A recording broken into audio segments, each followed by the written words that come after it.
Let me start now. There are still people entering, but I think it's time to get going. So welcome to this Agrarian Change seminar. I'm Jens Lager from SOAS, University of London, and I'll be chairing this session in which Teo Ballvé will present his work on Narco-Frontiers and Magical Marxism, Agrarian Change on Drugs. I'm also joined by two co-organizers, Sri Sinha from University of Cambridge and Enrique Castagnon here from SOAS. The Agrarian Change seminar series is organized by the Journal of Agrarian Change and the Department of Development Studies at SOAS. The seminars are now run as webinars for obvious reasons, and you can find the full program of the series on our website, Agrarian Questions. The webinar is also live streamed on YouTube. Before we start, here are some guidelines for participants. Please keep off your microphones, except when taking part in the discussion. The webinar is interactive, so do go ahead and write questions and comments in the chat at any point in time. That is also the case for those of you that have joined us through the YouTube live stream. There's a chat function there too. In addition to that, in the question and answer session that follow the presentation, those in the webinar can also ask live questions. Simply use the raised hand function. You will find this function if you click on the participant button. And of course, when asking a question or making a comment, please be considerate and respectful. Finally, we're going to record both the audio and the video of the session. If you do not wish to be recorded, simply don't use your audio and video. It is now time to welcome today's speaker, Teo Ballvé from Colgate University, New York. Teo has a PhD in geography from the University of California at Berkeley.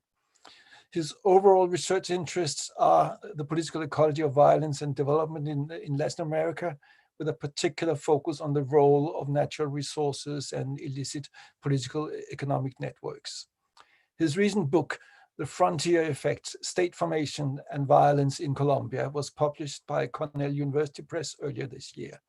It focuses on the country's violent frontier zones and argues that new regimes of accumulations and rule are being produced and contested there. He's also published widely in academic journals, including in the Journal of Agrarian Change, and he hasn't stopped using his pre-academic journalistic abilities either.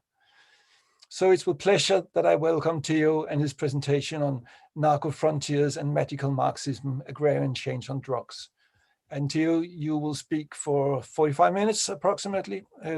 Over to you. Okay, thank you. Let me go ahead and share screen. Let me just get some controls here out of the way. All right, I think that's it. First, I've been looking at the participants, and it's so nice to see so many familiar faces. I guess one of the silver linings here of doing this, Zoom thing is that people can attend from all over the place. So it's nice to see a lot of friends and colleagues. Well, good evening, everyone. I want to thank Jens and everyone at the Journal of Agrarian Change, everyone at SOAS for inviting me and for setting everything up. I want to thank all of you for coming, because I know spending any more time on Zoom these days is it's a lot to ask. So I appreciate that as well. It's really appropriate too that I'm presenting this at SOAS, because the seeds for this paper were sort of first planted at a workshop at SOAS that was organized by Jonathan Goodhand and Patrick Meehan. So it's nice to have brought things sort of full circle here.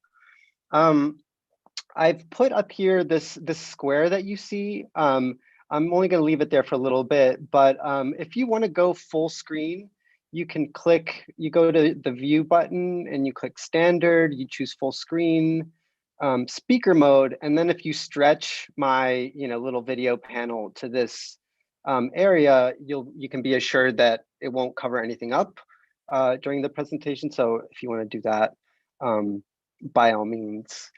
Last thing I wanted to say as sort of a preface is that a lot of the work that I did in this paper It really builds on the work of some amazing scholars that have been working in recent years, especially in Central America. So it really draws on their work. So I wanted to recognize that before doing anything else. All right.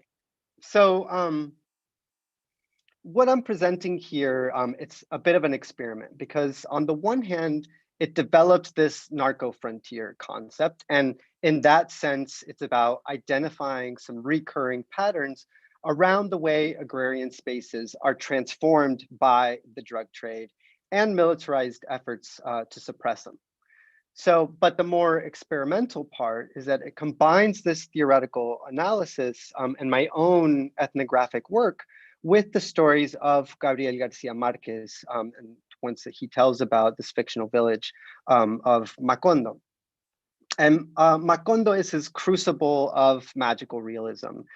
There are levitating virgins, plagues of insomnia, banana company controls the weather, and yet for the residents of Macondo, these fantastical occurrences of magical realism barely get a comment. They're just these like banal, everyday things.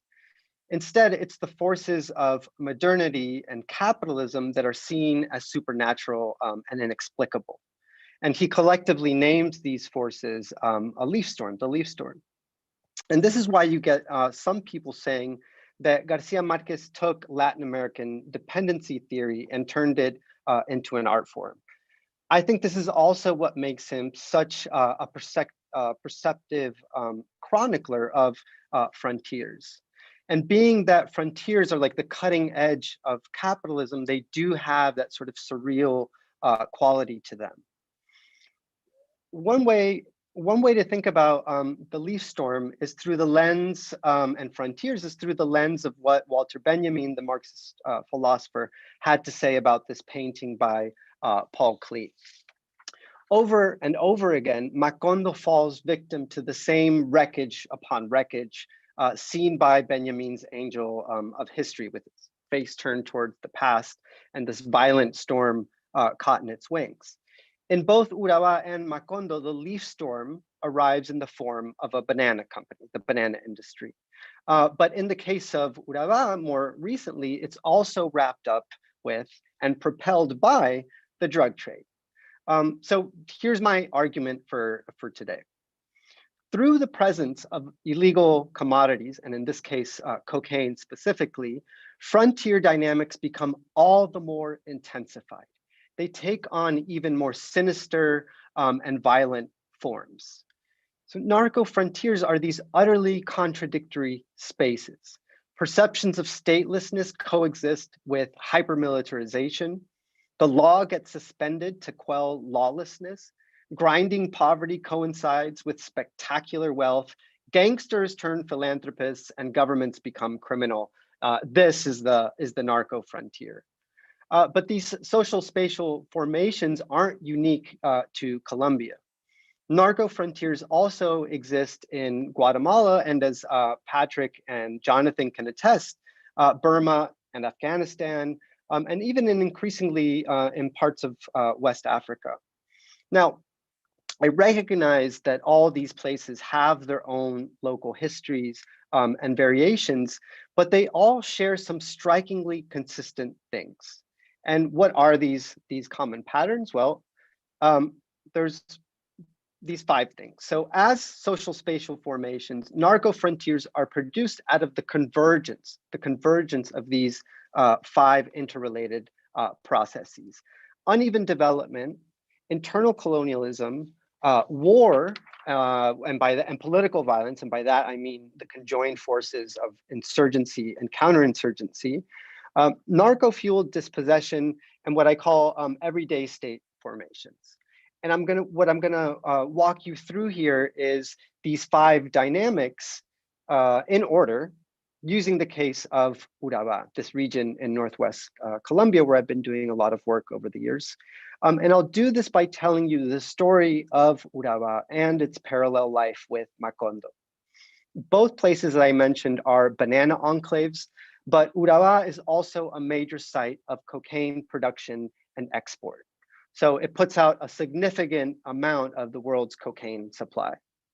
And the story of Urabá, as with so many frontiers, begins with a road. And this road was built in the 1950s. It's this road over here. And so that's where I begin the story. So I see frontiers as relational spaces. They're always the frontier of somewhere for someone. And for Urabá, that somewhere was the city of Medellin, and the someone was the city's white, rich, conservative, super conservative elites. Urabá, on the other hand, in contrast to Medellin, is a very poor, rural, and predominantly Afro-Colombian region. Afro descendants make up about 2/3 of the local population. It's also historically one of the most war-torn areas of the country. So it was these urban elites from Medellin that brought the banana industry to Urabá. Before that, these elites had been riding a succession, and the city of Medellin in general had been riding a succession of economic booms. So gold mining had bankrolled them since colonial times. Then came the coffee boom. The city, they took that money and made the city into a financial commercial powerhouse. And then they took all that excess capital and began pouring it into the development of textile manufacturing. So now the city was also an industrial hub, a real capitalist paradise, as Life magazine has it here. By the 50s, these elites had these loads of overaccumulated capital. And with most other productive outlets sort of exhausted, they turned to Urabá and begin sinking that surplus capital into the region. And this is what geographers call a spatial fix. And it set into motion the sort of seesaw motions of uneven development.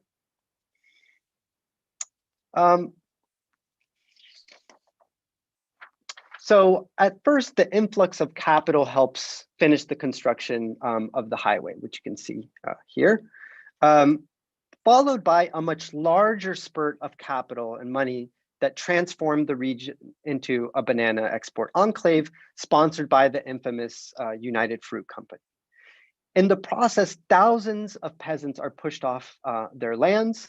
And so what you have is the highway literally paving the way for the banana industry's mass dispossession of mainly Afro-Colombian peasants. So remember, these are white, rich, conservative elites. So as you can imagine, this wave of primitive accumulation had a very strong racist current behind it. Elites explicitly describe this as a civilizing mission. Using the terms of dependency theory here, we could say that the metropole-satellite relation was so racialized, violent, and exploitative that it really is no exaggeration to call this a case of internal colonialism. And in fact, again, that's exactly how these elites were sort of framing what they were doing in this project. So these urban elites saw this satellite region as their outlet to the sea. They had always dreamed of pulling Urabá into, and by force, if necessary, into the city's political, economic, cultural orbit. As capital sloshed back and forth between Urabá and Medellin, the result was uneven development, primitive accumulation, and this internal colonialism. And the victims, again, of this trifecta were the peasants who had carved their farms out of the forest, those who had named, the rivers or the streams and mountaintops. And the leaf storm tore these peasants off their land and pushed them onto the new banana plantations. So they became this new agro-industrial proletariat. And during the 1970s and 80s, these hyper-exploited workers and landless peasants turned Urabá into a hotbed of radical militancy. They didn't much like being exploited and landless.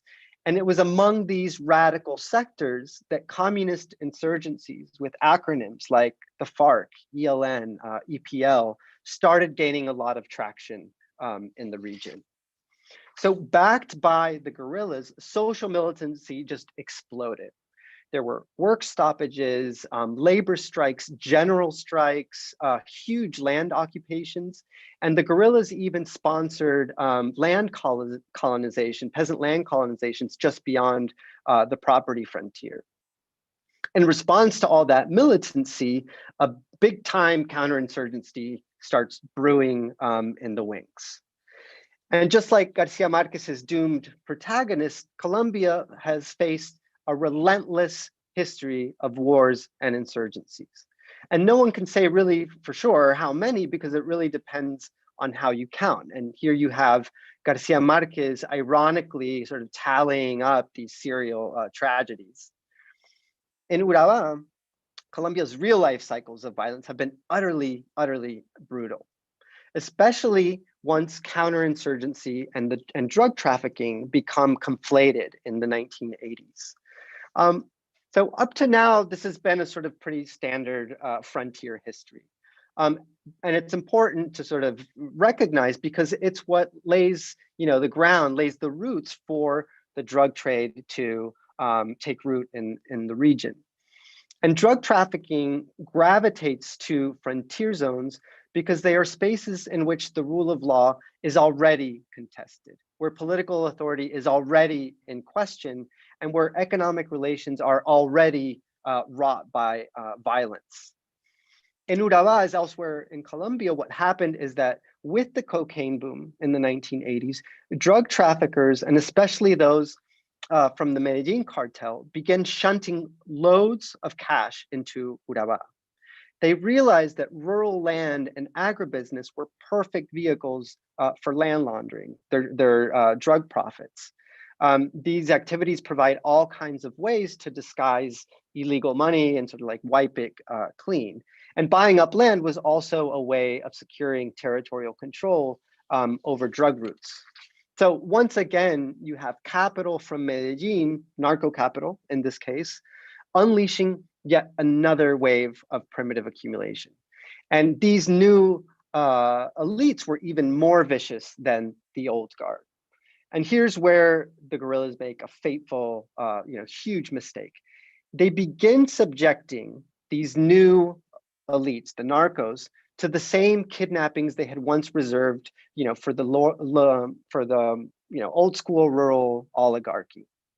So these old and new elites made common cause, and with the help of the military, they began organizing these counterinsurgent death squads, paramilitaries.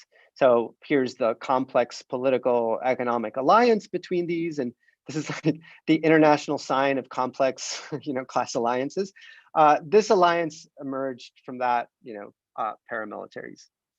So with the downfall of the cartels in the 1990s, it was these paramilitary groups that seized control of the cocaine business. And they dramatically step up this process of parking and laundering excess surplus narco capital into land and agribusiness.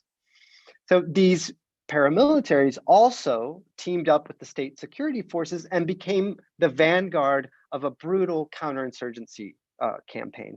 A counterinsurgency, mind you, backed by the full weight of the US military, thanks to Plan Colombia, the $10 billion anti-drug and counterinsurgency package. And this round of primitive accumulation was really like hardcore scorched earth. It's mostly thanks to the paramilitaries that Colombia has something like 6.5 million internally displaced people at last count, at least. So I've talked about counterinsurgency and primitive accumulation and the road and the banana industry and all that. Those were drivers of dispossession, but now with the paramilitaries and a bit with the narcos as well, the logics of narco capital become just as important. So let me step back for a moment and zero in on those. And this is where Marx becomes really important. So he offers us this very simple abstract model, right? C is commodity, M is money.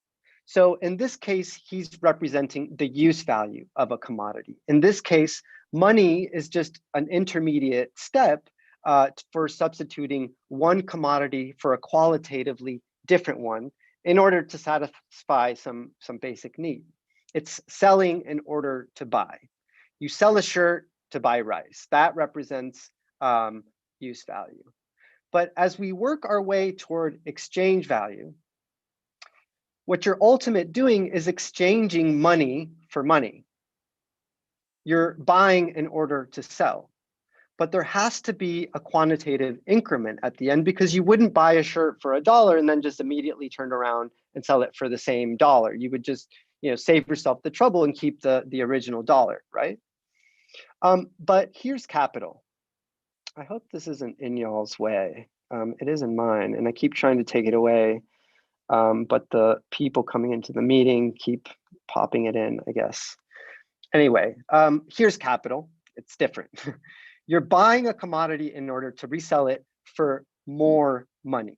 So that's the quantitative difference. You get the original sum of money plus M plus an increment. That's M prime, the increment M prime. So that's the formula for capital. The circulation of money for capital is when you're using money to make more money.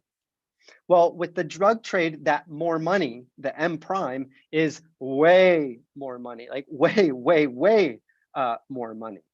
And that's why I have this triple prime instead of the, increment, way more money.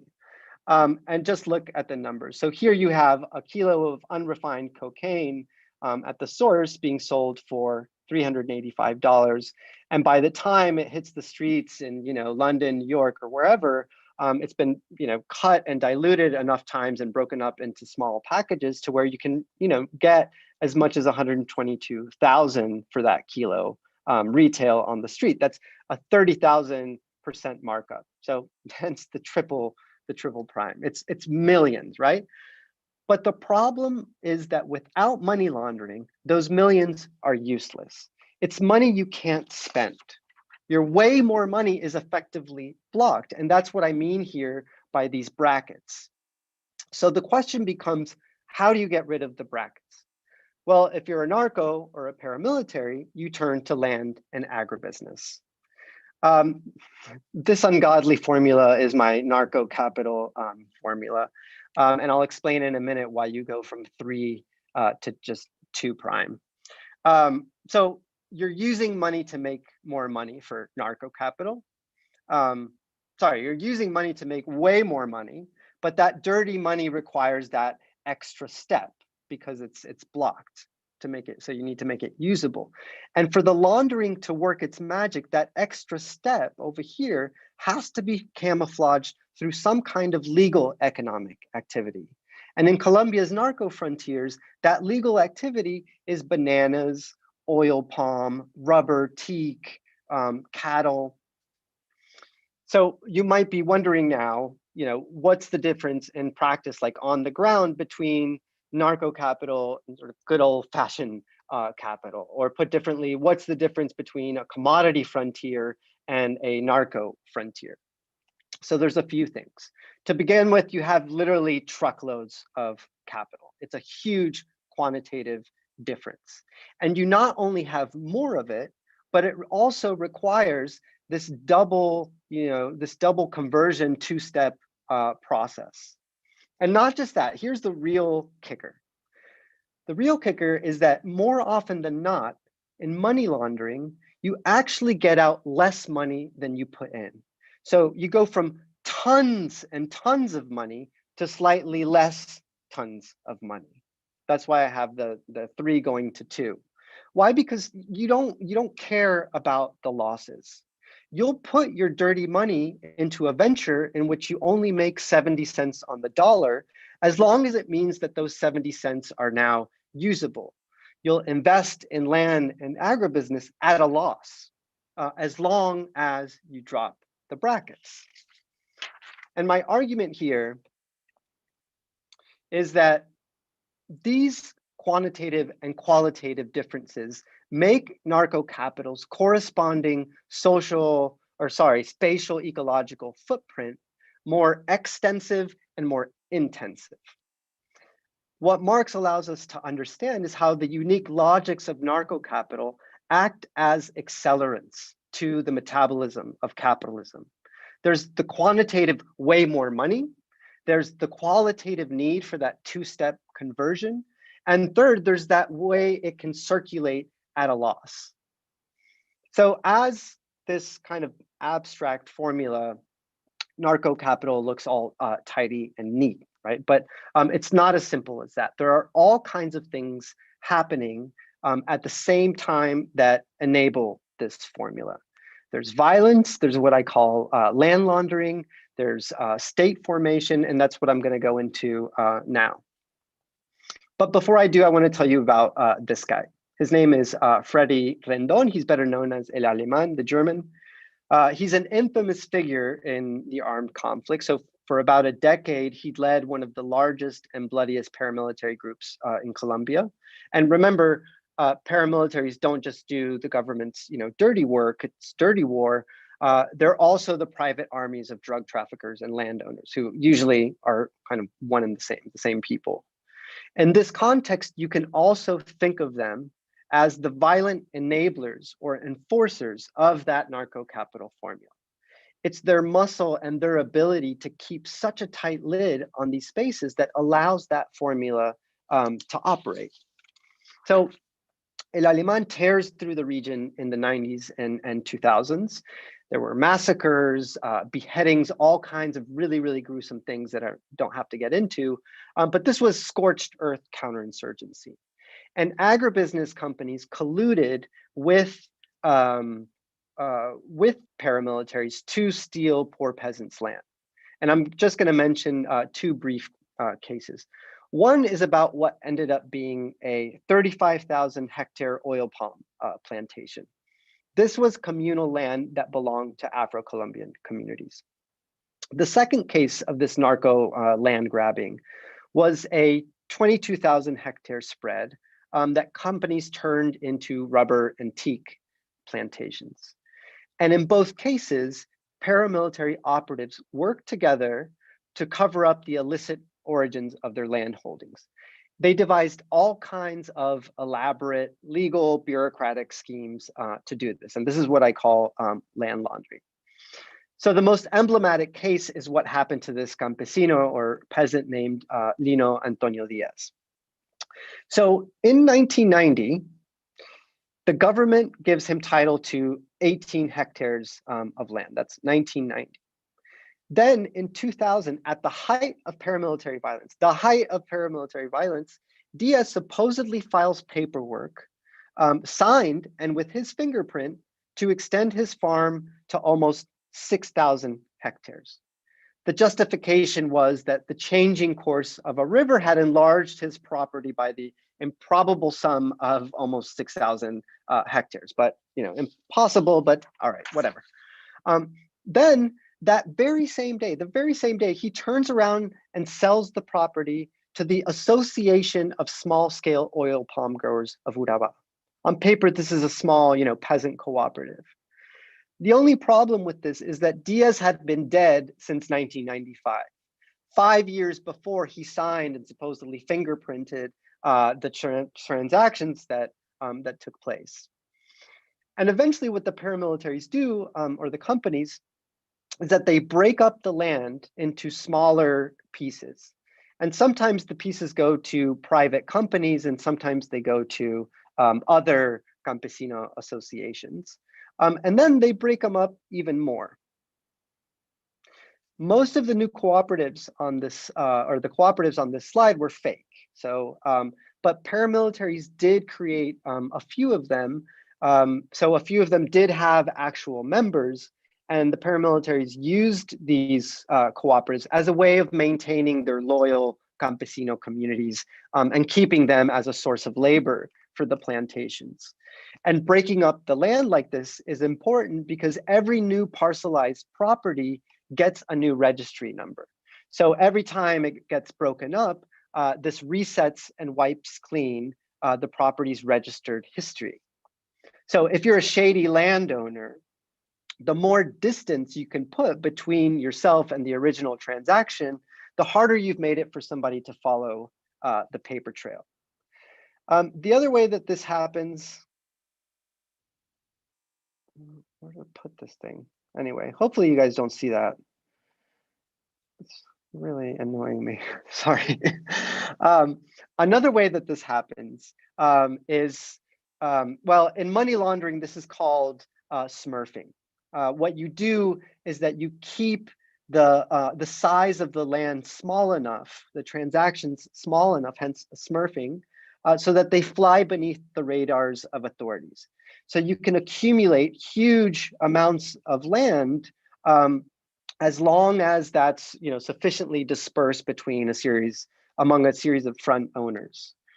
And what I found is that the paramilitaries would threaten campesinos into signing over power of attorney to one of their people. And this operative becomes an intermediary who then sells the land to some front owner, like a stooge or whoever. And this new guy turns around and cedes the property, doesn't sell it, cedes it to a cooperative that's under contract by an agribusiness firm. And guess who owns the agribusiness firms? The narcos and the paramilitaries. So drug traffickers and shady landowners, again, sort of the same people. So that's the story of narco capital. But there's a parallel story happening here at the same time, and it's fundamentally intertwined with everything I just described, and it's about the construction of rule. In other words, it's about something that we could call state formation. And that's important to understand because narco-frontiers, like all frontiers, are also spaces of state making. I've talked about drug-fueled capital as an especially violent version of the leaf storm in Urabá, but the state too possesses that same kind of bewildering, seemingly supernatural power to transform things in its path. And so the construction of rule in Urabá is also part of the leaf storm.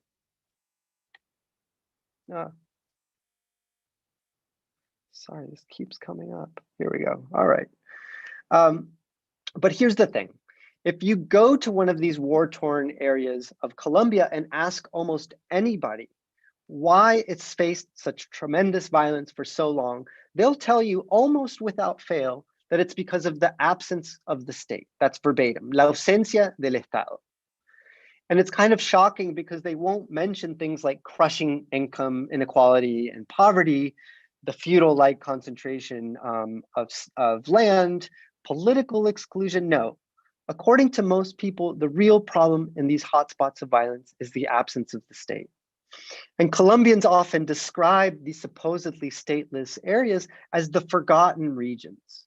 And García Márquez came from one of these places, so it makes sense that he made remembering and forgetting into such a dialectical force in his stories.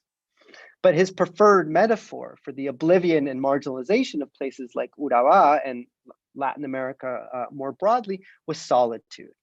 It's this solitude, that sense of abandonment, that organized sense of abandonment that structures people's intense longing for the state, as one of my colleagues calls it. The state in this context isn't so much a thing as it is a sort of structure of feeling.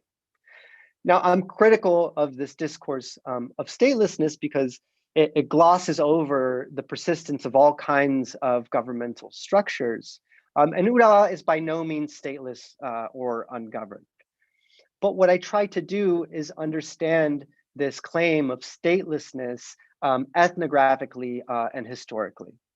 I'm not out to debunk it as some sort of bizarre case of like false consciousness of something or something. Before talking about the state, let me come back to the formula for a little while. The reason this formula isn't actually this neat and clean, as I said before, is that putting it to work in real life is a violent, contested, and really unstable process. If you're El Aleman, you have to manage all these moving parts. And you have to do that while fighting off rivals, crushing dissent, and trafficking cocaine. And not only that, but you also have to do it clandestinely. So to do all this, to do it effectively and for any significant amount of time, you need to produce territory. You can't do it without very strong territorial control. And this is why. You can't keep your trafficking business going without controlling your turf. And controlling your turf means controlling people. You need people to keep quiet about what you're doing. You need them to warn you when the police is coming. You want them to tell you that there are, suspicious people walking around. You need civilians to work with you. You need them for all kinds of basic practical things like intelligence, food, recruits, logistics, all kinds of things. So the question is, how do you produce territory and maintain that territory? How do you maintain territorial control? Well, you do a few things. And to begin with, there's almost always some kind of foundational violence. Paramilitaries usually begin the takeover of a territory with the violent spectacle of a civilian massacre. It's like planting a flag. It tells people there's a new boss in town, and it marks this very distinct before and after in people's lives and in their memories. But you can't use violence endlessly and indiscriminately if you want people to fall in line. This is a crucial point. Territories can never be held through force alone. They have to be maintained through the workings of hegemony, or as I call it, territorial hegemony. And this is a very deliberate choreography of coercion and consent. You get things in this process of territorial hegemony, you get things like this. Ultraviolent paramilitaries sponsoring roaming clinics, building minor public works, a road here, a bridge there. They even sponsor local soccer teams. And these are videos of what they call their social work. And combatants also provide less tangible things. Things like law and order. Oh, there's a cattle, stealing problem. Oh, here, let me take care of that for you. Boom, boom, boom. Oh, here, there's dispute resolution. We do that too. Contract enforcement, also us. But the more interesting thing for me is the way that these relationships between combatants and civilians, the process of cultivating this territorial hegemony, it somehow always thrusts the combatants or criminal group into the business of state formation. They don't just mimic state practices or create parallel state structures, they materialize like the real thing, insofar as there is a real thing. But what they set up, but the relationships, practices and institutions that they set up can sometimes be fleeting, sometimes they can be more durable. So they can crop up, they can get reconfigured, repurposed, or they can just dissolve, and they can lie sort of dormant and be reactivated at some other point. And that's why I call them frontier state formations in the plural. But a crucial point is that none of this happens in the absence of or in spite of the state. And Aleman was an expert materializer of these dynamic state formations. So he actually trained, I'm gonna throw a lot of acronyms at you, so put them up on this slide. He actually trained a whole cadre of low-ranking members of his group to be grassroots community organizers. They were called Promotores de Desarrollo Social, or PDSs. These PDSs were openly embedded in the communities, and their main point of intervention was in what are called juntas de acción comunal. And the juntas are these quasi-governmental bodies that in practice act like Colombia's lowest level, most subsidiary form of government. And they can be created anywhere with authorization from the government. They go through this like bureaucratic approval process. One of their main roles is that they're supposed to give communities a greater collective voice before government entities, especially at the municipal scale. And one of the things that the PDSs became really especially well versed in were all the laws regulating the relationship between the juntas and municipal administrations. So here's how one PDS described his role. We also counseled and accompanied the juntas in their creation and their daily activities, construction of bridges. We co-finance works between the communities, the municipality, and the organization, including 90% of the roads that were built during the time I was there. Roads are such a big deal in Colombia that they're a guaranteed way of building territorial hegemony, winning people's local approval. And paramilitaries had loads of money, so they could immediately build a road, a clinic, or a school without delays or without the bureaucratic runarounds of the state. So this was in itself a sort of performative critique of the state. And by working through the juntas, it was through the juntas that El Alemans group was so responsive to communities' needs. This is how he described the links between the PDSs, the juntas, and municipalities. Our PDSs would go out and do social work. They had a degree of knowledge of cooperativism, so they knew something about how to create a junta and how citizen oversight worked, empowering the presidents of the junta, giving them juridical life in all our municipalities. Note the our municipalities. And remember the cooperatives, the PDSs were like creating cooperatives all over the place. And these two quotes that I've shown you, you can see that one of the main roles of the PDSs was to actually create and register the juntas in places where they didn't exist.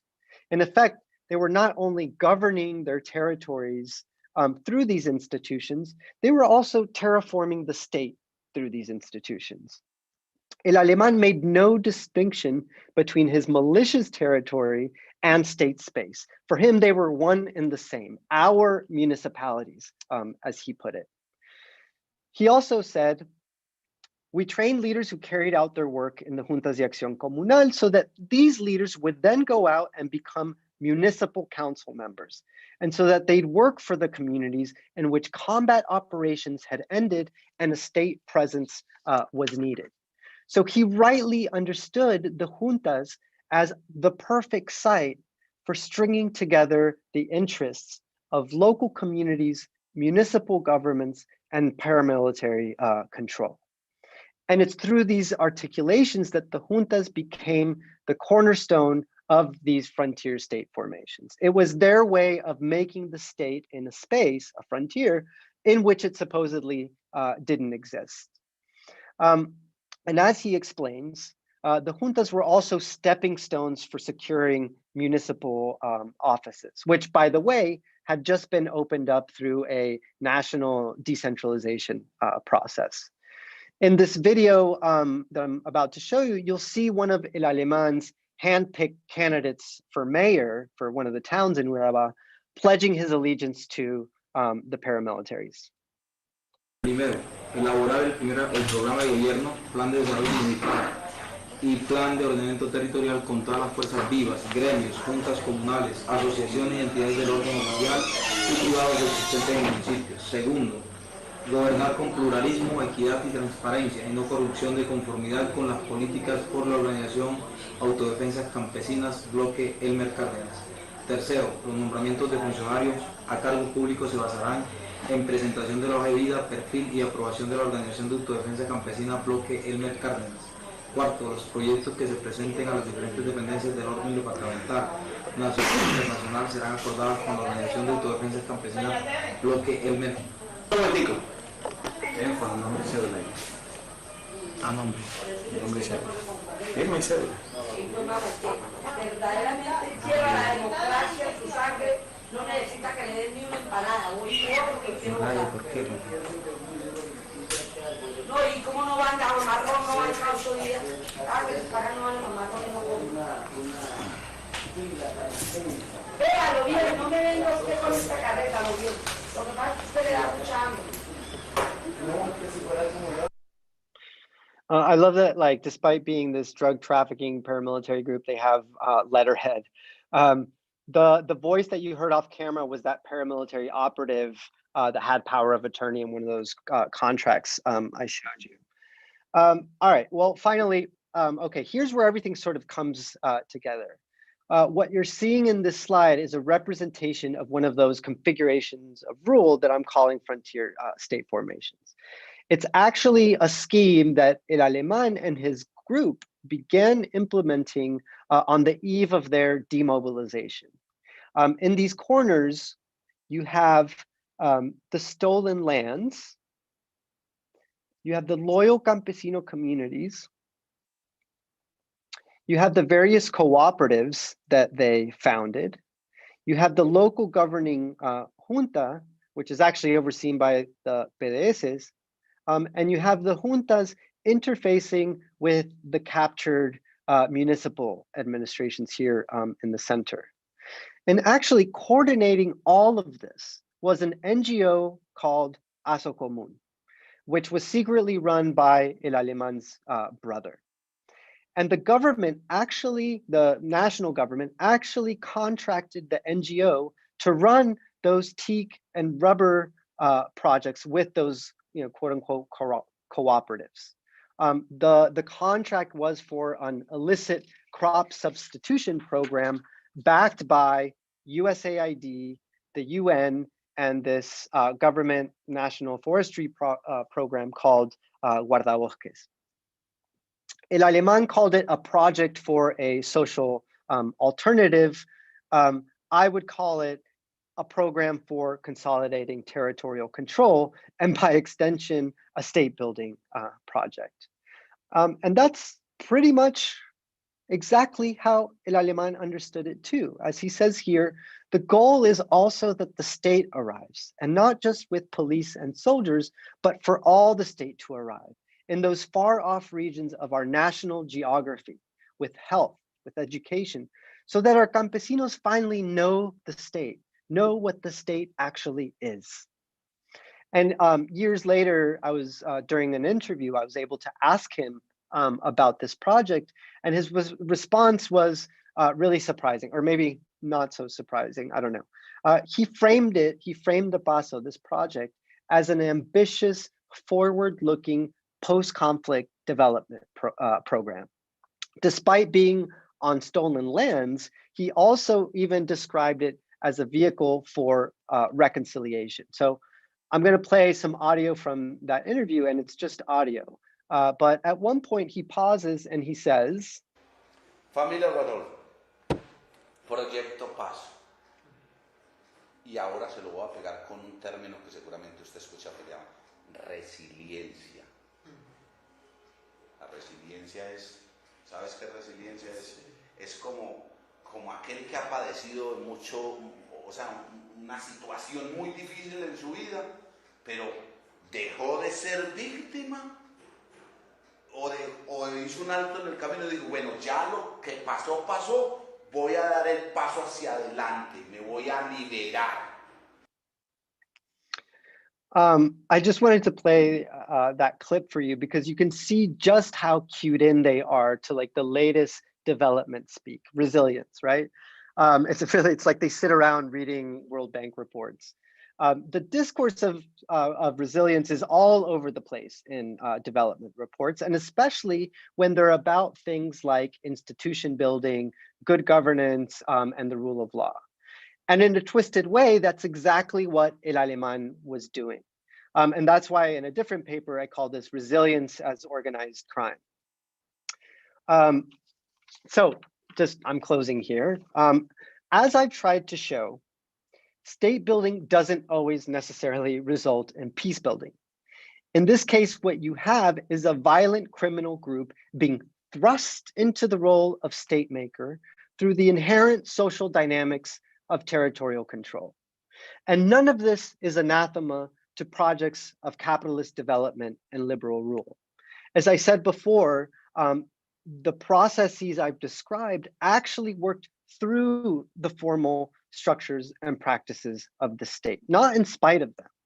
And what paramilitaries kind of stumbled upon is that all their strategic practical needs were best met not by the absence of the state, but by its presence.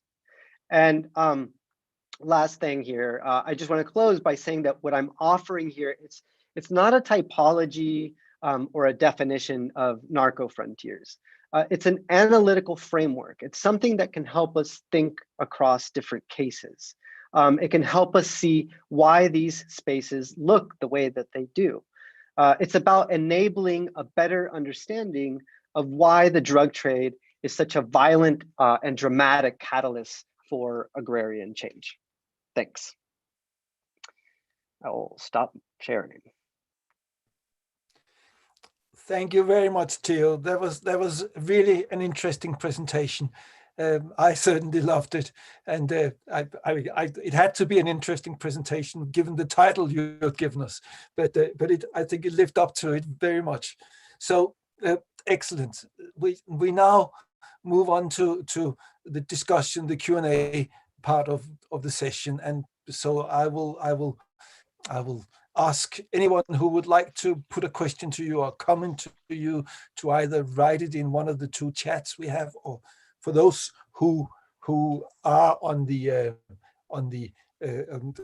webinar, they can of course also raise their hand and actually ask the question in person, which is great, and I hope people will do so.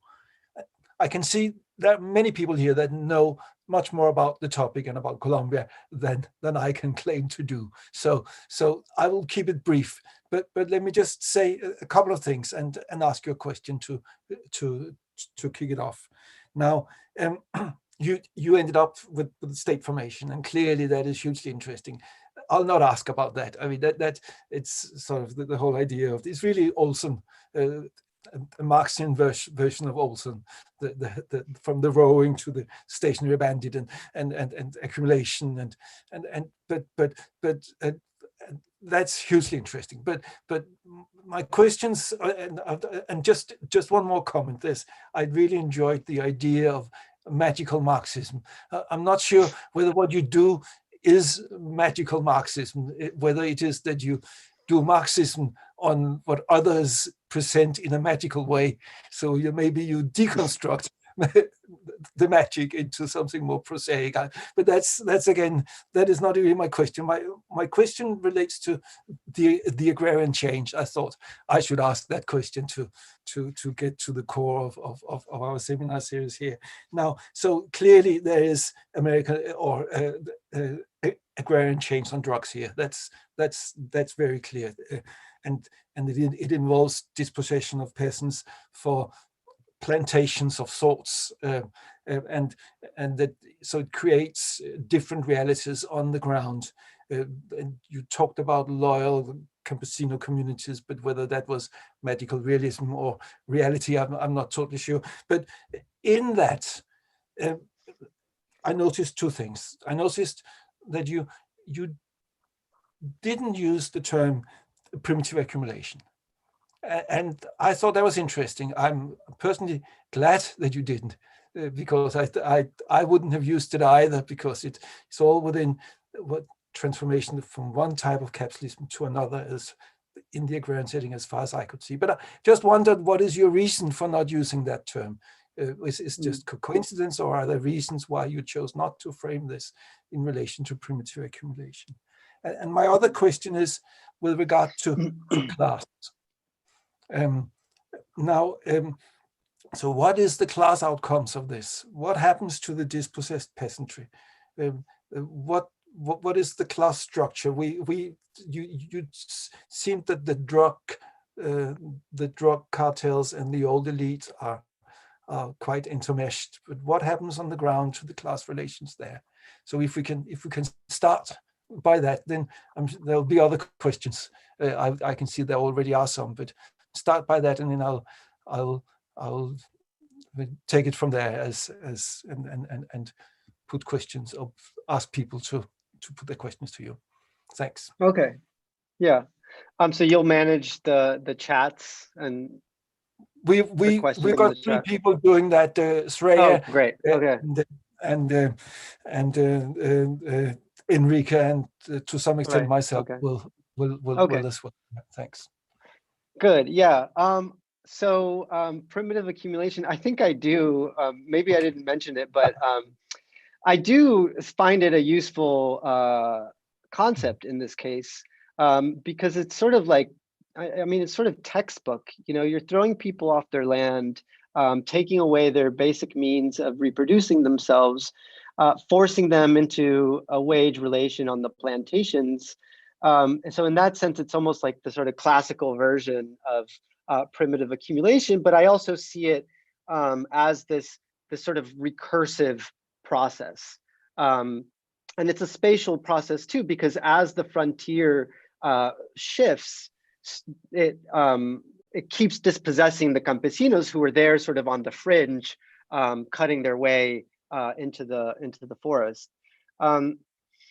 What's interesting, where it kind of starts stretching the concept, or maybe it's not as a rich concept, is in relationship to something I didn't talk about too much, which is the way in which paramilitaries build these relationships with civilian communities.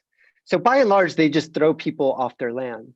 But they also bring in campesinos from other areas. Maybe they're already loyal or they're new to that area. They're just looking for land, and the paramilitaries are like, you know, you're not a communist, so like, come over here.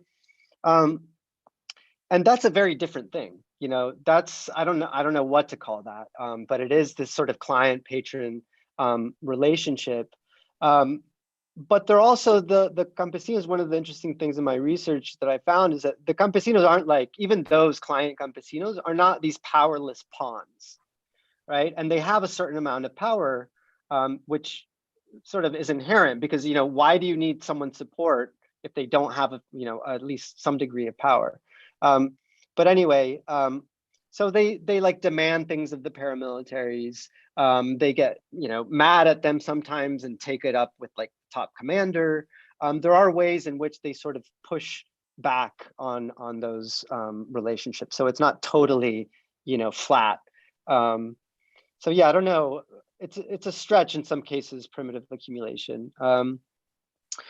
About class, you know, what is the class outcome? On the one, you have a reinforcement, a re-deepening of inequality, especially rural inequality. And Colombia is one of the most rurally unequal places in the world. And there's a term a lot of Colombianists use, which is a counter-agrarian reform. And those waves of primitive accumulation are counter-agrarian reforms, sort of over and over again throughout its history. And ultimately what that does is that it pushes people out of the countryside and makes them you know, gravitate towards cities and slum areas of cities in which they are, you know, precariously or completely unemployed, in the informal sector, in informal land relations, informal housing. And that's what I would call, following Ruthie Gilmore, sort of organized abandonment, where the state says, you know, you're on your own, go be resilient, but do it somewhere else. So I think that that's the way it sort of fits into the broader class structure. And then the national financial commercial elites totally benefit from this process. If they might not be directly involved in the sort of dispossession, but, you know, there's bank lending money to these banana companies. There's all kinds of ways you could tie them to the broader kind of capitalist structure of Colombia. But yeah, that's what I would think about that. Great. Thanks. And the civil people have pointed out to me as well that you certainly did use the term primitive accumulation, but I'll still say you didn't phrase this. That wasn't how you conceptualized it. That wasn't the starting category. So I found that interesting. But great for your expose. Now we have a number of questions, both in writing and people with their hands up. I'll take two questions from people that have raised their hands, and then I'll ask my colleague to help out. My colleagues to help out with the written questions. So first, Christopher K. Thank you very much for giving me the opportunity to ask a question.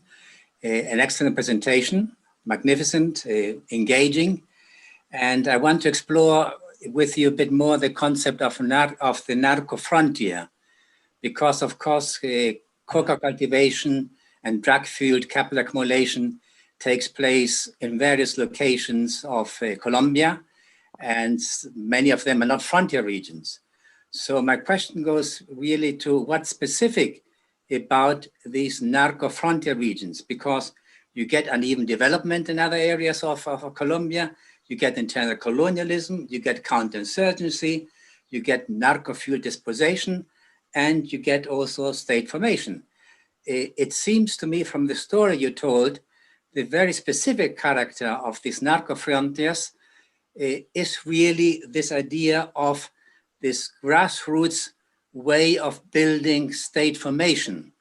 You know, that seems to be the really specific aspect which distinguishes these narco-frontiers from other areas of Colombia. So my question is, what is the key aspect or specific aspect of these narco-frontiers which distinguish them from other areas of Colombia? Teo? Cristóbal, do you mean, when you say frontiers, do you mean like fronteras, borders, or do you mean it in this more kind of like these, what you mentioned, these areas which hadn't been, let's say, populated or cultivated, which were opening up areas to deforestation and so on and so forth, like the Amazon region and so on. Like this building of the road that you mentioned gives access to area and so on. And so these internal frontiers, so to speak, which expand. Right. Yeah. I mean, as you know, there's like a big intellectual sort of body of literature in Colombia about regions and regionalization, and I think that that's relevant here. I would consider all those places frontiers. It's these areas that have historically been described as an other, as these other spaces. The road example is in Putumayo, for instance. Uribe's book on this road in Putumayo is a very similar story from what I was talking about in Urabá. You go to the plains areas of Colombia, or you go to the Amazon, I think you'll find very similar kinds of frontier stories there as well. It's not like in the US where there's like just one frontier moving. It's sort of like a fractal in Colombia. So yeah, I would consider all those places frontiers. They're racially othered, they're exploited. They are places where sort of rule is constructed and deconstructed and then reconstructed. But do you get the same process that you mentioned, all these five, in the same intensity and so on, in areas which historically have been populated, peasantry have the centuries of working those lands in sugar plantations or whatever. Right, I see. And suddenly the narcos come in, because cocaine was first in Bolivia, Peru, and so on, and it gradually shifted then to Colombia. Colombia wasn't so much a coca-producing country as such. So, but coca came, and this drug came also in areas which were previously, typical peasant areas, latifundios, and so on and so forth. I mean, so your term of frontier seems to almost stretch the whole country from what you're saying in the reply. That might be the case, but that's a fair point. I think, I don't know, if you look at like Valle del Cauca, for those of you who don't know, this huge sugar, agro-industrial sugar production area.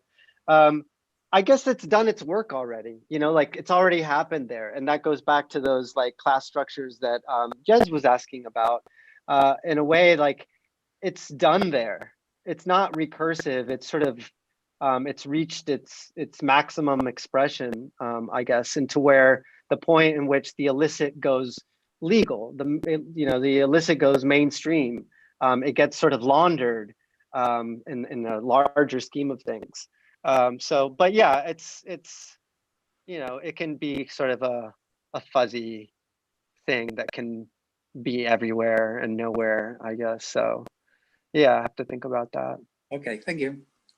Okay, thanks. Let us go to some of the written questions now, and I think my colleague Shreya has kept an eye on them. Shreya, could you give us some input from those questions? Yeah, thanks, Jens. So there are quite a few questions. So I'll just pick a few for now and then come back to some of these later again if we have the chance. So Christophe has asked, how would you differentiate paramilitary from guerrilla territorial hegemony?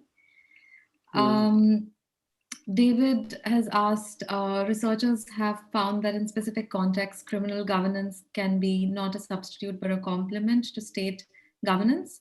Then it is difficult to displace criminal governance, just increasing the state services and presence. Would you say that in the case of Urawa, criminal governance and state governance are complementary or substitute? I think there's a similar sort of comment from Barbara Harris-White, who has written that David Lucia Micheluti, who researches India's criminal economy, ends up with concepts like interrectio. It's not a question of supplement or complement. Yeah, I mean, state and criminal organizations are intertwined. So we need to ask Mushtaq Khan kinds of questions and to know how resources are extorted or taxed, then allocated or invested, and how victims are supported. So what is the role of demand in the assemblage of state or market institutions on the narco-frontier? And I will probably take one other question for now, maybe. Jonathan Goodhand, who is asked, can you expand upon the role of drug producers in the story? What agency do they have? What forms of community mobilization has happened, if any, and what are the racial dimensions? And maybe I'll stop here for now, Jens. Yeah, great, thanks. Okay, that was quite a bit, Theo. I'm like, okay, these are great questions. Christoph, the question about how is guerrilla, communist-inspired guerrilla territorial hegemony different from paramilitaries' territorial hegemony is one that I really digged a lot into in my book, because this was one of the most interesting things to me, is that they're kind of not that different. I mean, there is the biggest difference is like the armed groups have this term that's called zone breaking, rompiendo zona, and rompiendo zona means that you're taking over someone else's territory and like breaking it and taking it over yourself, or rompiendo zona means going into uncharted areas and trying to build up a sort of social base, supporters, loyal campesinos, and that sort of thing. Paramilitary zone breaking is a really violent process. They come in, they massacre. That's the flag planting, as I called it. With guerrillas, they can't do that. Number one, they don't have the resources that paramilitaries had sometimes. But more than that, it is the sort of like ideological dimension in which they're trying to really win over peasant sectors in some cases, in a lot of cases, I would argue. So they can't come in like, killing everybody. Paramilitaries, they kill everybody and then they bring in their little like micro communities of supporters. But what's really interesting is that one of the reasons Aleman's group was so good at, this community organizing and this state building is because they had so many former FARC and EPL. They had so many ex-communist rebels in their ranks. And what's interesting in Urawa is the way that the paramilitaries learn from the guerrillas and adapt and sort of repurpose an entire kind of repertoire of social base building, state building, where they learned from the guerrillas. They learned from the guerrillas how to combine force and the ballot box. I mean, they learned all kinds of things from the guerrillas that they end up implementing in these very sophisticated ways. So that's really interesting to me and something that I didn't really kind of expect to find. I could get into the way guerrilla territoriality is also a form of state building. Like, but that's a sort of kind of different question. But I'll just note that I also look at them as state builders in some ways.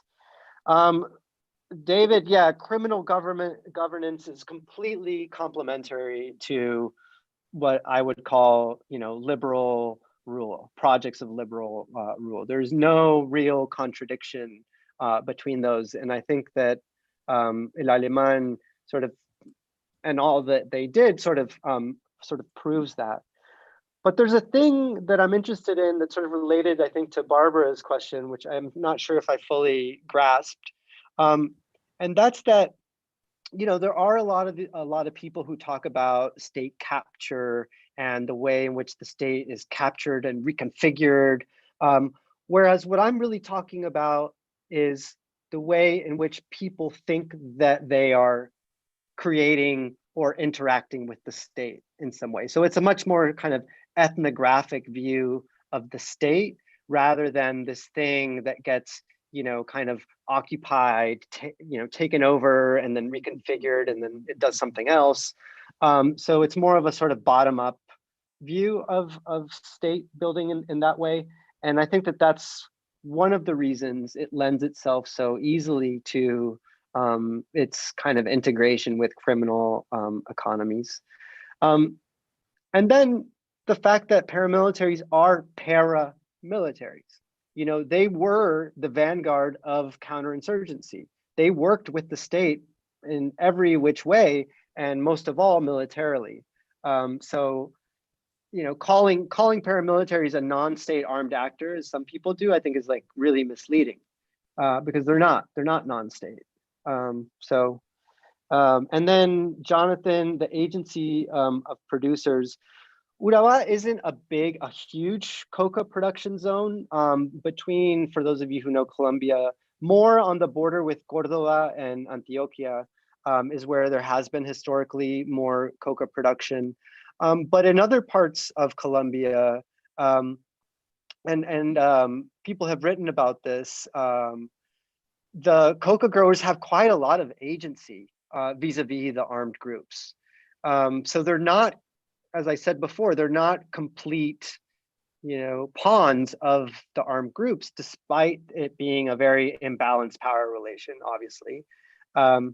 And there's all kinds of racial dimensions to this that get really, really complicated, especially in areas like Southwest Colombia, where coca growers tend to be white or, whitish, mestizo, kind of land settlers, and they're entering in territories that belong to Afro-Colombian communities. And that creates a lot of tension between those two groups. So it's a complicated thing, but they have agency despite it being, in a very unequal ground. And it does have racial dimensions in some places. In Urabá, what's interesting is the commanders were mostly all white, but the troops were all brown and black. So it was it had a strong racial sort of, if not explicit, certainly implicit kind of racial project to it, I think. And that's historically in line with Medellin's relationship to Urabá and the banana industry. So sort of makes sense in that context. Great, thanks. Shall we go to Angus McNally now? Hi Teo, thanks for this presentation. I found it fascinating. So yeah, I just want to echo firstly what everybody else has said and congratulate you. But I do want to push you on this concept of magical Marxism, because Gabriel Márquez has had an ambivalent relationship with Latin American Marxists. I mean, some of them kind of don't like him because they accuse him of displacing material struggle and saying that because everything's magical, you don't actually have to engage in like the political. And I found it interesting that you started your story with like these kind of like really radical organizations that disappeared. And I know that, so Leslie Gill in Barrancampamilla, so it's a different concept, she's traced how under kind of the stress of violence, class struggle changed from being collectively organized to individual claims on human rights. Basically, in order to kind of try and tackle this enormous violence. And I was wondering kind of like, what are the dynamics of class struggle in your story? And from the side that you gave us, which is a really, really convincing story, it appears kind of like almost unstoppable. So kind of like, where's the possibility of change? Where's the kind of like Marxist kind of like thesis of Furbank kind of like change the world for better element of it? Because if it doesn't have this, then what makes it Marxism? You categories, but you've lost like the kind of element of it. I mean, I'm right here, but I want to push you on this because I don't think the relationship kind of between magical realism and Marxism is as kind of like easy as you presented it here. Yeah, no, for sure. I guess the Marxism comes in because I come in. I am the thesis 11 here, I guess.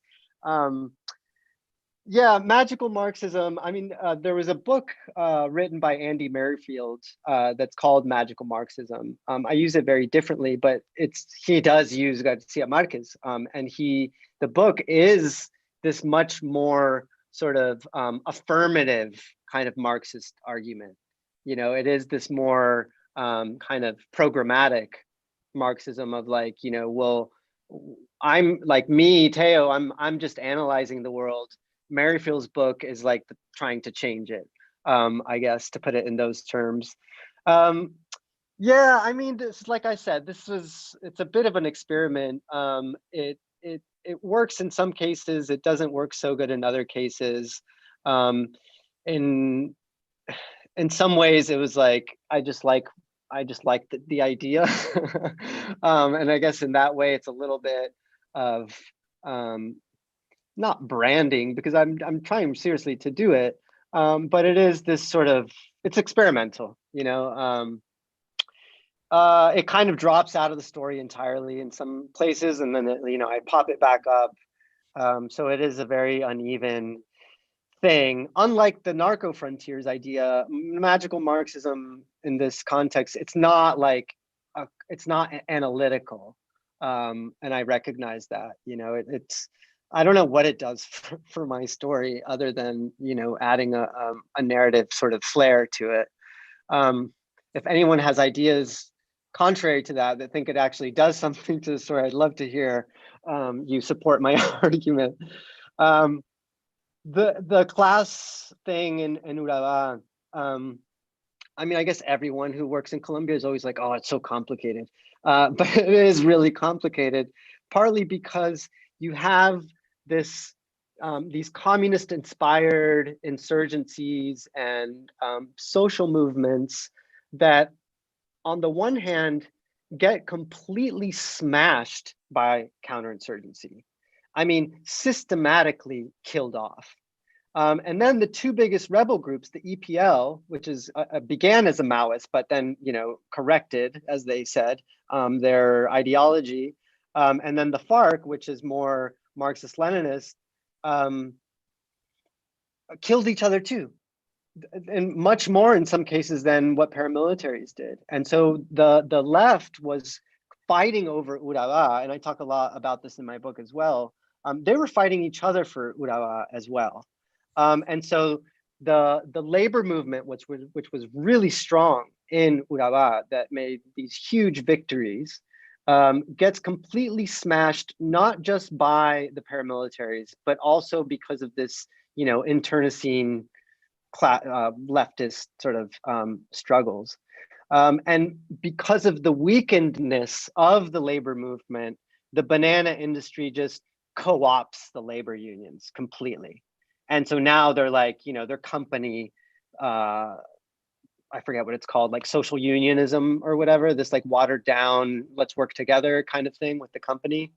So that's what ended up happening there. And yeah, anywhere in Colombia, but especially in Urabá, I think you can't underestimate the amount of repression there was against the left. So it's been actively and systematically, you know, decimated.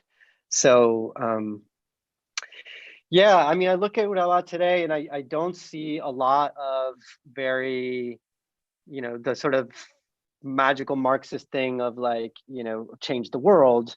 There are pockets, really interesting, very militant pockets, but by and large, it's just, it's so bleak in so many areas, and largely because the paramilitaries, they've sort of changed, but they still control, almost everything. So that's not going to change until that changes, I guess. Yeah, I guess I'm not very optimistic. No, I can hear that. It's but maybe that makes it even more important to have magical Marxism. But let us go on to Santiago Colmenares, and then we will return to some of the written questions again afterwards. Santiago. Okay, good afternoon. Thank you, Theo, for your great presentation. I have a question about like the timing of the business in the zone. As I understand that you say that the agribusiness of banana and plant oil works as a way of laundering the money accumulated in the narcotics. But my question is, well, we had agribusiness before we had the narcotics there. We have the banana business from the 1960s, 1970s, and we only have narcotics until the final of the 1970s or 1980s. So I think maybe, and for me it's not clear, this argument about agribusiness laundering narcotics, where we have agribusiness before we have narcotics. So, and the other thing is that you said about agribusiness, like a business that is losing money. And well, I think here we have, if agribusiness is working for laundering the money of narcotics, well, I think it's a way of laundering money that makes you more profits and not losing money. That's what I want to say. Yeah, totally. Hey, yeah, to that second point. Oh, sorry. Yeah, more questions. No, please go ahead. Oh, okay. Yeah, to that second point, you're totally right. That's the great thing about these businesses is your initial investment might be a total loss. And you might have to wait, 3-5 years for your palm oil to start, making money. So it's not a long-term kind of loss. It is both laundering and investment. So you're totally on point with that. And that's sort of related to your first question because, yeah, I'm not saying that narco trafficking, and I know this is not what you're saying I'm saying, but it's not like narco trafficking created agribusiness in Urabá. It's not that drug trafficking in Honduras created the oil palm industry in Central America.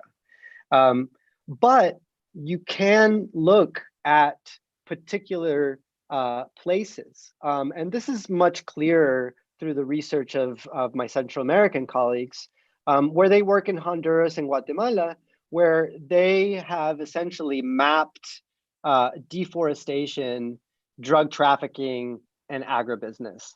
And it's like one-to-one correspondence. So yeah, the United Fruit Company introduced the banana industry to Honduras, but when you get the drug trade, it does really rapidly push into that kind of into the forest in these given areas. So it's not so much, I mean, in Honduras, it is being established through narco capital, like definitely. In Colombia, I think that maybe maybe you're right. It's less true in Colombia these days in some parts of the country than it is in Central America right now. But I still think it's happening, especially at that sort of frontier area, that that cutting into the forest, which is where you have all this, legal capital creating these agribusinesses that displaces, via primitive accumulation, displaces peasants further and further into the agricultural frontier. And then those peasants get dispossessed by, the next movement of agribusiness that moves into that area, and then on and on and on. But at that frontier site, there is also this narco element. So yeah, it's not as pervasive as I maybe made it seem, but I do think it's still a relevant kind of driver of deforestation, essentially. So more the expansion of agribusiness than the establishment of agribusiness. But yeah, that's a good point. This interesting, that relationship is interesting to understand also in relation to what sort of accumulation we're talking about. Let us go to Enrique now. Enrique, could you tell us more about written questions? And if you have any questions yourself, maybe also put them to Teo. Right, okay, thank you, Jens. And thank you, Teo, it was a wonderful presentation. So I'm gonna try to sum up some of the questions from the chat, and I got one from YouTube. So the first three are from the chat. Chris Kramer, he asked if you could expand a little bit on the historical context. For example, what would be different between your case and that of the US frontier expansion, which was also a history of myth of emptiness and realities of brutal conquest, violence, and so on. And also in regards with the mafias, he asked what would be the difference between the mafias in Colombia, in your case study, and for example, that of in Sicily, right? Which started with something like a very illicit export commodity like lemons and other, and then turned into the illicit activity, whereas in your case, it appears to be the opposite, right? So it started with something illicit, and now it's becoming sort of licit. So he wonders if there's something there that you would like to comment. So that's Kramer. The second person is Jonathan Goodhand. He asked if you could expand upon the role of drug producers in the story. What sort of agency do they have? What forms of community mobilization, those sort of things. The third one comes from Christian Trujillo. He asked, in your framework, how would you read the current lack of state action with regards to the wave of killings of local leaders? And what would be your view on the role of the central state more generally, especially with its new extractivist development strategy and the rest?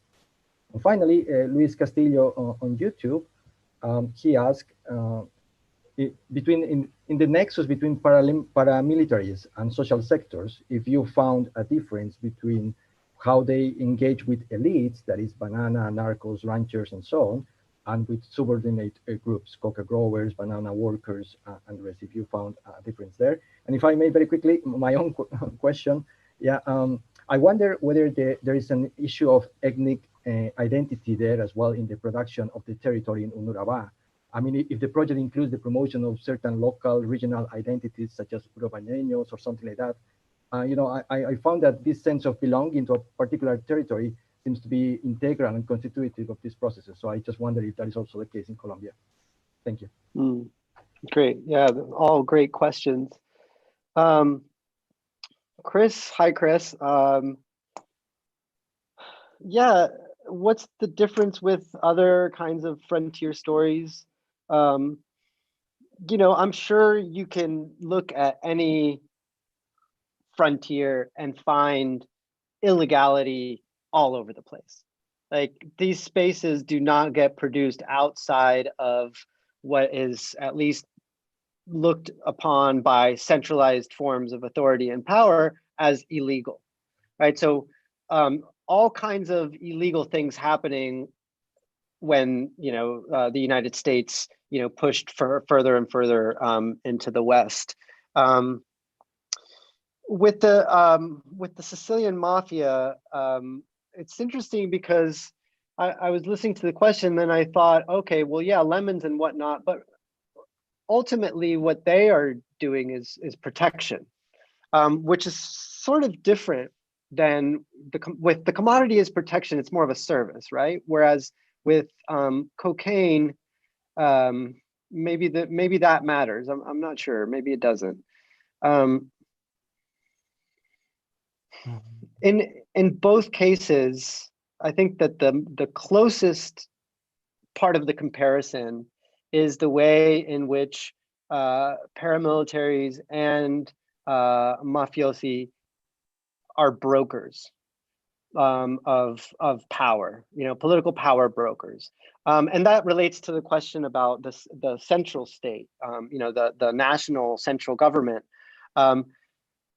Paramilitaries were the handmaidens of the decentralization process. The height of their power, their growth in reaching that power happened through and at the same time as decentralization was happening. And so you get paramilitaries taking over municipal administrations and moving beyond that, electing senators and House representatives, some would argue presidents. So I think it's more in that relationship of local power broker, as well as by extension, kind of national / regional power broker between those different scales, I guess, of government or political power. But yeah, and what's interesting actually in Urabá, going back to the US West frontier, is that a lot of the discourse that they use, this is the 1950s. Well, I mean, beginning of the 20th century, but really picking up in the 40s and 50s. That's when the Medellin elites really started sort of colonizing, essentially. They use the same discourses of the US West. Like you hear them, they talk about like Wild West. They talk about Urabá as the Wild West. In other words, like their blueprint, their mental model is the United States. It's like, this is what we have to do to civilize and civilize ourselves. So it is this kind of aspirational sort of, as I guess all civilizing missions are, but it's also sort of self-reflexive in that way too. The killing of activists, yeah, I mean, I guess I would say in part, like that's always happened. Now I think it's more visible, partly because of the work of groups like Global Witness, but also because there is peace, right? So this shouldn't be happening, yet it is all over Latin America, especially. And yeah, that's always wrapped up with the development plans, extractivists, or whatever you want to call it, development plans from Bogota, and these industries. And the government has essentially created the possibility for that through the way it has, tilled the soil for these corporations to go into these areas, creating essentially these special economic zones, or I forget what they're called, CIDES. They're setting environmental activists up for those clashes with those, with the bad guys, essentially. Forgetting some. The racial dynamics, Enrique, your question. Yeah, so at the beginning of the story, it's about Antioqueños, which is kind of code for white. It's about whiteness. I write a lot about that. So like in the sort of like deeper story of Urabá, sort of the most historical chapter of the book is really race is very central to that, and it is based on whiteness, and then even them calling themselves La Raza Antioqueña. Really having what is a total racial identity is definitely part of that. What was interesting to me is that later on in my research, what I started doing is thinking about that co-optation of government offices from the local all the way to the national level, which in Colombia is called parapolítica. I looked at Parapolitica in Urabá as a kind of racial, it was about region, and it was about vindicating the region. And in this sense, sort of like celebrating its otherness and using that otherness and that terrible history that created that otherness as a way of building political support for what are essentially paramilitary candidates. So Parapolitica can also be read as this, region as race and race as region kind of argument, because it was all about, you have the biggest paramilitary chiefs calling Bogota, the oligarchy, and calling Urabá like, the elites. And that's only possible because they were positioning themselves as, these region, like we're the region, somos de la región, somos campesinos. And, Uribe, the former president, totally played that up, with his kind of folksy, antioqueño, finquero kind of like persona. That was part of his like populist support, and that's racialized as well. Yeah. Okay, thanks. I think we have reached the last round of speakers. Got a couple of speakers, and of course also a couple more on the chat. So let me start by going to Shapan. Okay, I have two questions. You mentioned at one point that narco-capital investments led to land grabs, and hence another round of primitive accumulation. You then commented that this was a recursive process. I think that's very interesting, and I wonder if you've thought about the theoretical implications of this. Because what you have here is primitive accumulation leading to capitalist accumulation, which then leads to another round of primitive accumulation, and so on. And you rightly note this is a recursive process. I will just highlight that such a conceptualization not only inverts Marx's structure of possession and its directionality, that's from primitive accumulation to capitalist accumulation, but also the opposed or reverse causality of capitalist accumulation leading to primitive accumulation in a recursive process. Now, I've written this in my earlier work on theoretical aspects of primitive accumulation, and I wonder if you would agree with that. My second question is about the politics that you sketch out. Not knowing much about Colombia myself, let me put the question to you in general terms. Precisely because there is such overwhelming crushing of the opposition or of any resistance by the structure which dominates this area, one would expect that if there are conflicts, these would emerge within this dominant bloc rather than against it. Now, I did not come across any indication that any such cracks within the dominant bloc was apparent in your presentation.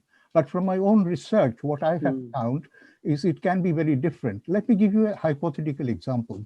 The paramilitaries who were settling peasants, their chosen trusted peasants or loyal peasants, campesinos, have a kind of support base. And it is possible that at some point, the bosses who control the paramilitaries will want them to get rid of these campesinos so that they can get hold of the land. This is exactly what I found in my own research in a comparable situation in the Chorlands of Bangladesh. So I wonder if you have any lateral cracks in this, highly complex and almost massive monolithic kind of power structure that you depict. Excellent questions. Before I let you loose on that, I'll just give Helena Perez-Niño time to put her question. Thank you, Teo, for a fascinating presentation. You gave us a very rich tapestry. You talk about capital and the sphere of circulation, a bit on land and territory. about governance and the state, and also local authority. And in all of that, you created a thirst in me that you did not satisfy, because I think you said very little about production and the sphere of production. And I wonder if you can tell us a bit more about that. Because in the process of producing bananas or producing coca, we presume that there's dynamics of production that are changing, that there are coordination needs that transform these territories. And I heard you say that, to enable paramilitary control and the ability to capture power and to sustain themselves in power, they needed to produce territory. And immediately I thought, well, but they need to produce something before. So what is the material basis of this military project? And related to this question, I wanted to tease you in a different direction, because you've portrayed this narco-frontier as a process of destructive agrarian change. And to my mind, and sort of like reading from colleagues that have studied drug production in Afghanistan, also linked to Jonathan Goodhan's project, but also other agricultural booms for legal commodities. And I'm thinking here about cocoa production in Cote d'Ivoire or elsewhere in the Upper Guinea forest. Why can't we characterize coca production in Colombia also as an agricultural boom, leading to this dynamics of accumulation, reinvestment, and productive transformation that we've seen in all these places, and very, very notably with poppy production in Afghanistan. So is there a sense in which we can think about coca as one iteration or one instance of an agricultural boom with all its transformative and creative capacity as well, and not only this violent and destructive characterization that you've proposed? There's also just a couple of last questions in the chat, which I'll let you know. I know we are running over time now, so I'll have to ask you to be fairly brief in your answers. But we have one which is about the relationship between narcos and agribusiness, whether the paramilitary have more or less a monopoly on agribusiness, or whether they are one of several agribusiness powers.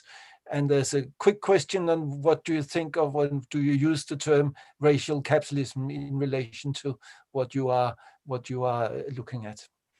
So over to you, Leo. That's a lot.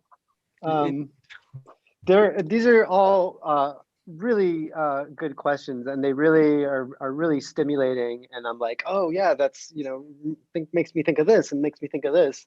I guess it makes it a little hard to respond because of it being so stimulated and going in so many different directions.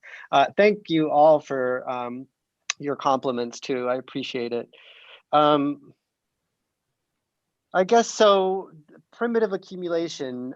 Yeah, it's a recursive process. You could call it that when it's happening in the same space. You could also talk about the way in which primitive accumulation as a spatial process is a process of expansion, like into the forest. What I think is interesting, and the people who I've read, who I think have informed my ideas about this, is that the recursivity of primitive accumulation is in large part a product of resistance, is a product of struggle against not just primitive accumulation, but the ongoing sort of circulation of capital, like, in general. So the fact that you go from primitive accumulation to capitalist accumulation, all along the way, you have lots of resistance, especially when it's, and then you have more resistance in a way that creates the need for this recursivity. I think that's what I would say about that. Cracks in the ruling bloc, I think, is really interesting. I'd love to hear more from my Colombian colleagues about this. One of the things that I find interesting is that you could think of the peace agreement as a crack in the ruling bloc, because what you had were these sort of, metropolitan, commercial, financial elites in places like Medellin and Bogota, who were very pro-peace. And you had all kinds of like corporate interests that are very pro-peace because they want to go out and like cut those forests and mine those mines that the FARC has currently under their control. So they wanted peace, but then you have the sort of recalcitrant old guard rural landowners who were a ruling bloc in a complicated way with those metropolitan elites saying, you know, no way we want a peace agreement. They voted against the peace agreement, and ultimately the peace agreement lost. And what's interesting is that the no vote essentially was like the Narco-Frontiers, where these narcos and landowners have all the power. That's where people voted no for the the most violent places voted for the peace agreement. It was those you know, kind of the other people who voted for it. Sorry. I think regardless of who voted for what, I think the peace agreement was a crack in that ruling bloc between the metropolitan elites and those old guard / narco elites who are more in the countryside. Elena, I have totally inadequate answers, so your thirst will not be quenched by any means.